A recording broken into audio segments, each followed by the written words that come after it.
দেখি রমজানের দাওয়াতটা কে কার আগে মানুষের কাছে পৌঁছায়। কারণ আমার প্রিয় নবীজি বলে যে রমজানের দাওয়াত মানুষের কাছে সবার আগে পৌঁছে দিল, অবশ্যই আমি তাকে নিয়ে জান্নাতে থাকবো।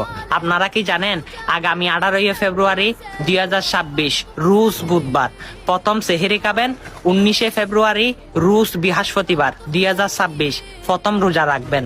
আলহামদুলিল্লাহ। হ্যাঁ, আপনি তো শুনেছেন। আমার প্রিয় নবীজির সঙ্গে যদি জান্নাতুল ফেরদৌসে থাকতে চান তাহলে এই রমজানের দাওয়াতটা সকল মুসলমানের কাছে পৌঁছে যান। অবশ্যই আপনি সুসংবাদটা তাদেরকে সবার আগে দিবেন। ইনশাল্লাহ আল্লাহ রসুলের সঙ্গে হাদিস অনুযায়ী আপনিও জান্নাতে থাকবেন, সেটা মনে করেন। তাহলে তাড়াতাড়ি রমজানের দাওয়াতটা সকল মুসলমানের কাছে জোরের গতিতে শেয়ার করেন। আমিন।